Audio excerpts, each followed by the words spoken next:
We'll now be going to a field report with Jennifer Young in regards to the end of the year stress.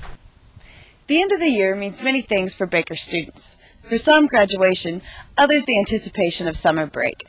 But with the relief that comes after finals also comes end of the year stress. I'm here at Collins Library to see how some Baker students are taking on that stress.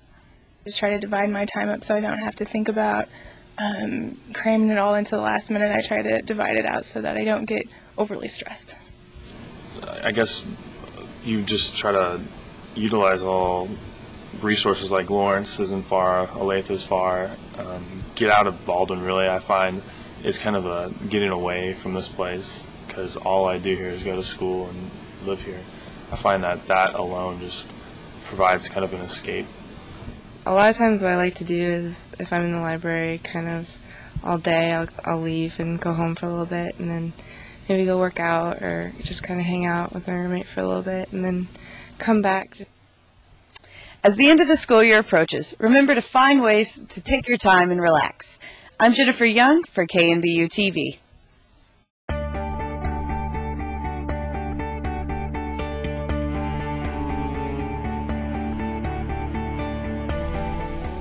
I'm now joined with Brandi Reese, the entertainment coordinator for the Student Activities Council. Welcome to the show, Brandi. How are you? Thank you. I'm good. First off, I'd like to ask,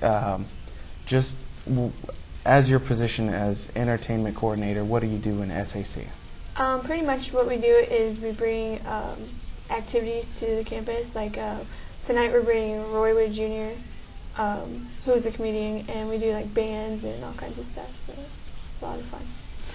Are there any other types of positions in SAC besides entertainment coordinator? Yeah, there's recreation, which they do a lot of the fun games and stuff on campus, and there's the impact, which they bring people that are going to speak to the students and try and get through to them on certain subjects, and there's the spirit coordinator who tries to get people to come to games and like just brings stuff like that. So I'm curious, who's in charge over everyone in this particular?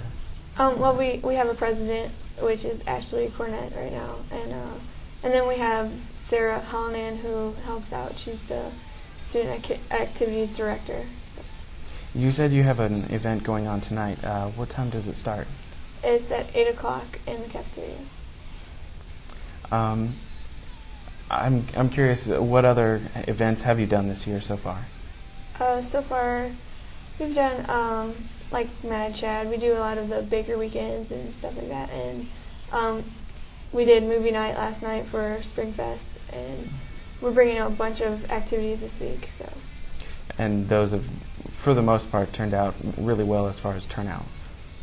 They usually do. It's just some more than others. Like the dance usually has a really good turnout, and like the all-campus lunch will have a good turnout, and the games, like Wednesday is Pac-Man, and Thursday is the NASCAR simulator. Wednesday's Pac-Man, I'm curious. I'm sorry, not Pac-Man, Bumper Cars. Bumper Cars, sorry. Okay. Bumper Cars, where is that being held? It's in the parking lot, like by the union. Sounds like a lot of fun. You said Pac-Man, is that another event going on? Well, it was supposed to come, but it got damaged in a rainstorm somewhere at a different campus. So. I see. Yeah. So the NASCAR's coming on Thursday instead. Well, that sounds like a lot of fun. As far as communication to the rest of the campus about these events, I know emails are a common send-out. Who's in charge of that? We actually have a promotions coordinator also, who she, with other SAC members, just makes posters and chalk sidewalks, stuff like that. So. Okay, so that's where the sidewalk chalk comes from, I see. Yeah. Any details that might be important for the students on campus to know about something fun in the future? They just need to keep their eyes open, because we're going to have plenty of posters in advance for them to realize what's going on campus, and be able to participate in those events. Do you already have events planned for next year as well? Yes, that way we usually have one night that we plan a lot of our events. That way we can get it into the planner so that people know that there's going to be an event that day for next year. Any hints as to what's going to happen? No. Oh, okay. I'm just joking. For Welcome Weekend, we're doing the Mentalist again. So he's going to be a lot of fun. Mentalist, not everyone was here when he was here last. Could you remind us as to who he is, what he does? I think for the most part he just tries to freak students out by doing weird tricks, like he bends, like twists a spoon in his hand, and he lights a light bulb without like any electricity or anything, just in his hand. And he describes like students the night before, and then he comes the next day and it's on recorder, and it's someone in the audience and he's never met before, so it's just interesting stuff. Fun thing all around. Yeah.